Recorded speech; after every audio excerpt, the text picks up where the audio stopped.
Hacemos entonces la prueba a nuestros datos. Aquí ya tengo algunas cosas que vamos a necesitar, por ejemplo la cantidad de datos. Eso ya lo sabemos hacer.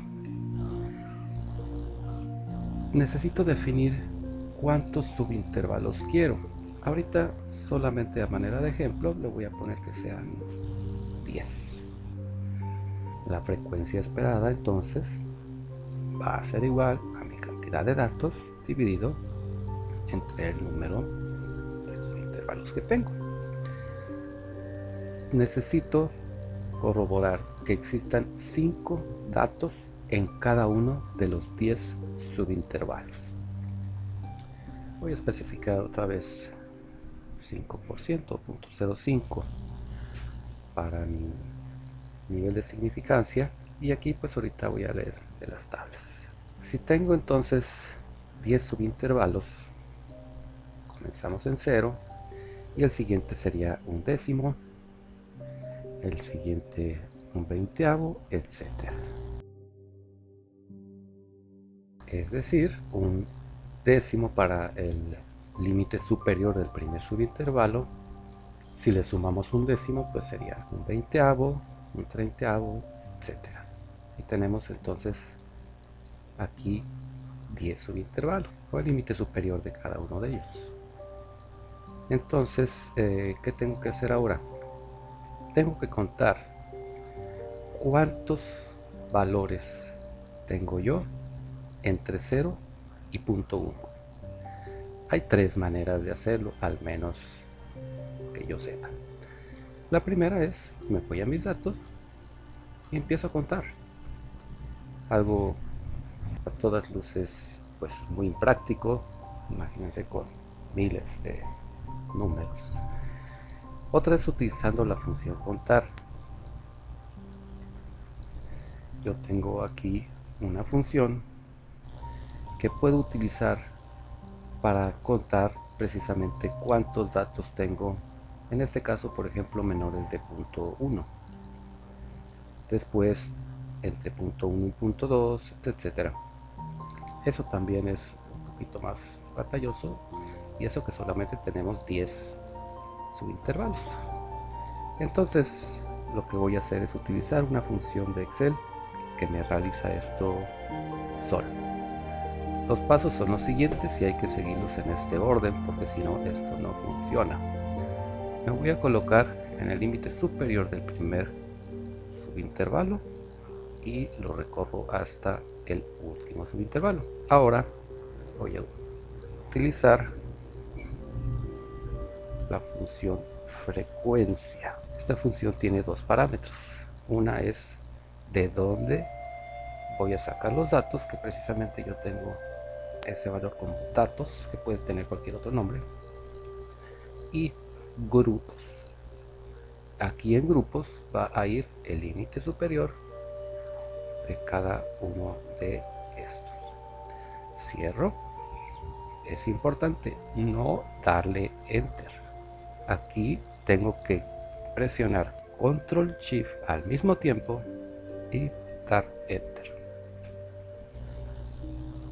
Si nos damos cuenta, en la barra de fórmulas me puso unas llaves. Estas las pone solas Excel, no se pueden poner de manera manual.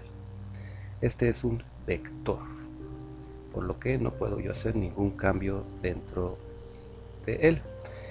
Aquí voy a corroborar que tengo todos mis datos. Muy bien, ya los contó en cada uno de los subintervalos. Esta cantidad yo la comparo contra los que debería de haber en cada uno de ellos 5 nada más. En algunos no hay nada, en algunos llega a haber hasta 9. Entonces hay diferencias en cada subintervalo, así que lo que voy a hacer es ahora compararlo o aplicar el estadístico chi cuadrada. Este, les recuerdo, sería mi frecuencia entonces observada. Aquí voy a poner la formulita, ok, y pues voy a aplicar entonces la fórmula. Va a ser igual frecuencia observada aquí menos la esperada, y yo voy a copiar esta fórmula, así que la voy a anclar.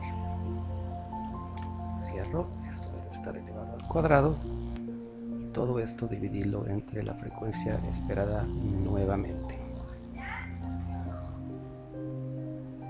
Para el primer valor del estadístico es 0, pero pues aquí tengo los demás. Tengo ahí entonces ya esta operación en cada subintervalo, solamente tengo que sumar. Me da un valor de 16.4.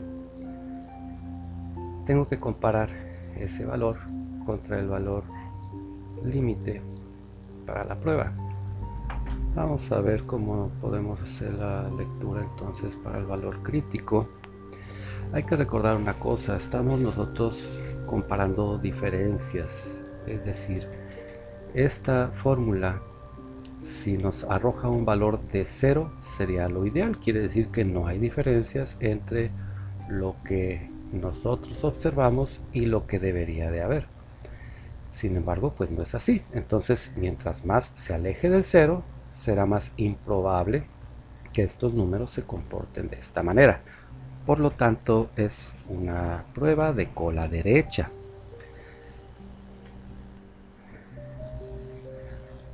Así que podemos preguntar por la prueba para cola derecha o también por la prueba de cola izquierda. Solamente tendríamos que hacer 1 menos la probabilidad.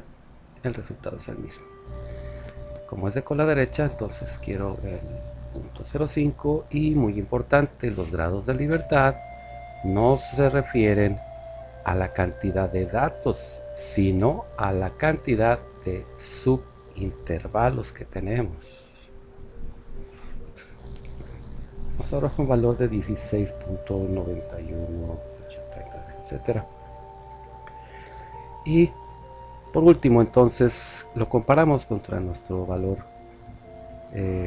calculado, que es 16.4. 16.4 está más cerca del 0 o es menor que 16.91. Por lo tanto, estos datos sí pasan esta prueba.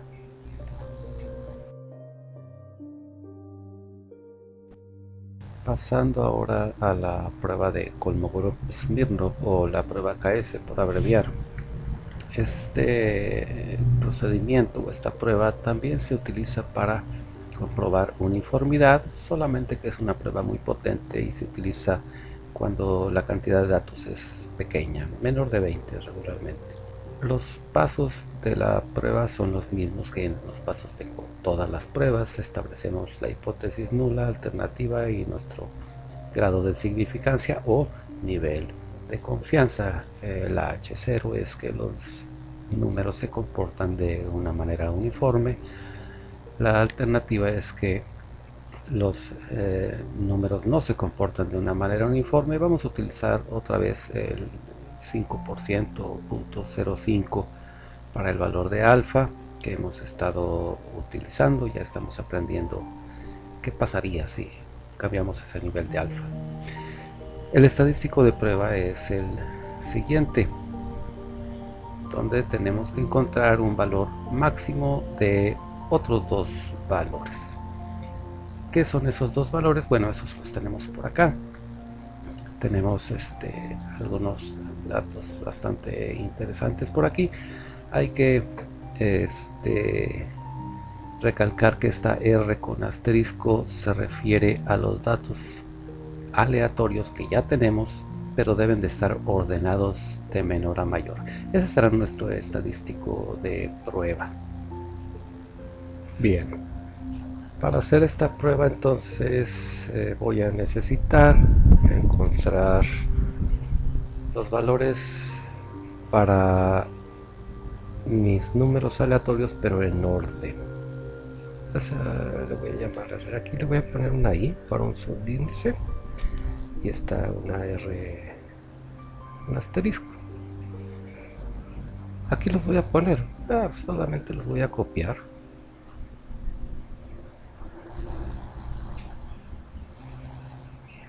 Primero, y después le voy a decir que me los ordene de menor a mayor.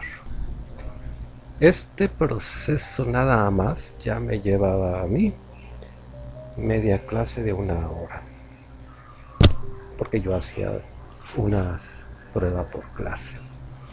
Entonces yo aquí tengo el valor 1, el siguiente va a tener el anterior más 1, o sea 2, etcétera. Entonces yo ya tengo aquí mis 50 datos.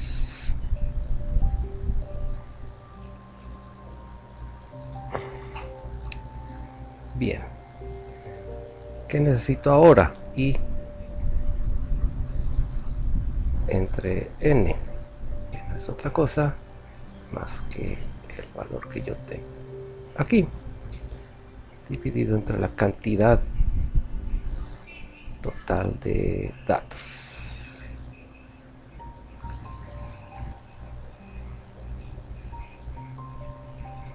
Doble clic, aquí tengo. Esto siempre va desde un valor muy próximo a 0 hasta un valor de 1, porque aquí sería la división de 50 entre 50. ¿Qué más necesito? Y menos 1, y eso entre n.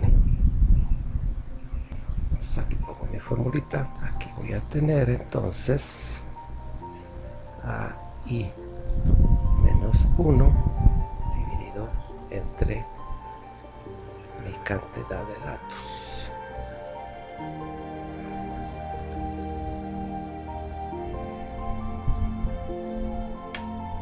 Voy a poner por aquí mis valores de D.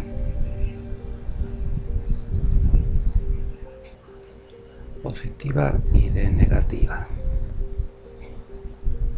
Para D positiva la fórmula es el valor de I entre N menos el valor de R con asterisco. Y para D negativa va a ser igual a mi valor de R menos I entre N. Con estos dos valores los recorro hasta el valor 50 y obtengo de ambas columnas valores positivos y negativos. Aquí me puedo poner a buscar cuál es el valor máximo, pero también puedo hacer lo siguiente: voy a seleccionar estos valores, decirle que me dé el valor mayor, igual aquí. Entonces yo tengo mi D positiva como punto 23.9 y mi D negativa como punto 0.3. Yo necesito el máximo de los dos, que es punto 23. Se posiciona en la ubicación 44. Esa es una manera muy visual de buscar y encontrar los valores, aunque nos estemos ayudando de formato condicional de Excel. Yo puedo, sin embargo, pedirle el valor máximo de la columna E y el valor máximo de la columna F de la siguiente manera. Le voy a indicar por aquí que me arroje el valor máximo de lo que se encuentre en esta columna y aquí el valor máximo de lo que se encuentra en esta columna. Vemos entonces el punto 23.92 y el punto 0.350, etc. Por lo tanto, mi D subíndice 44 va a ser igual al valor máximo que tenga yo entre estos dos. El valor de 44 solamente me dice en qué posición dentro de mis números se encuentra el valor más alto, ya sea de positiva o de negativa. Lo que necesito hacer ahora es, para el paso número 3, es obtener el valor de D, que en este caso es el valor crítico para la prueba Kolmogorov-Smirnov. Resulta que Excel no tiene una función para realizar eso, necesitamos las tablas, como por ejemplo las que obtenemos nosotros aquí. Este es el archivo que está en la plataforma a la cual tienen acceso. Tenemos nosotros 50 datos y tenemos un alfa del 5%. Por lo tanto, mi valor de D minúsculo, valor crítico para esta prueba es 0.188. Si tuviéramos más datos, más de 100 datos, tendríamos que utilizar esta fórmula que vemos por aquí. En caso de tener un 10%, un 1%, pues tendríamos que hacer lo mismo en los lugares que están vacíos con la fórmula que tiene aquí al final. Entonces tenemos nuestro valor crítico, que es el paso número 3. Tenemos que comparar ahora estos dos valores. Este valor de aquí es el valor otra vez crítico, por lo cual no debe de sobrepasar de este valor el que yo pueda encontrar en mi prueba. Esto quiere decir que la diferencia máxima que me puedo encontrar es de 0.188. Yo estoy encontrando una de 0.2392, por lo que estos valores generados no pasan esta prueba. Aquí podemos observar en la recta naranja es mi valor de 1 entre n, que es el comportamiento que deben de tener los datos si es que son realmente aleatorios. Y la azul son mis datos generados. Vemos que esta gráfica azul serpentea en ocasiones abajo o arriba de esta otra recta y que se separa en algunas ocasiones, y podemos observar aquí en este punto, el punto 44, que es el lugar en donde más se aleja de esta gráfica.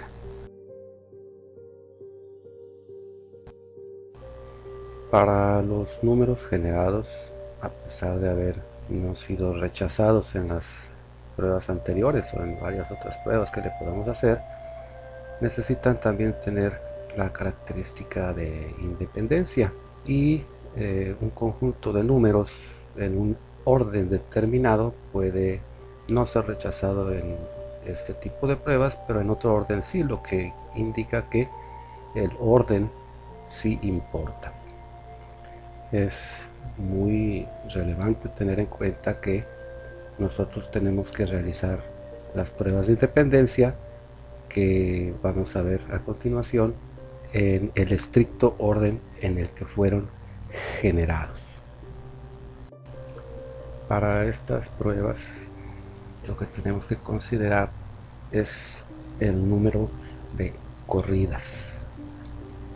Ahorita vamos a ver qué es corridas. En su material, en las filminas anteriores a la que están viendo en pantalla, se menciona un poquito acerca de ellas, pero ahorita vamos a verlo pues ya que veamos un ejercicio.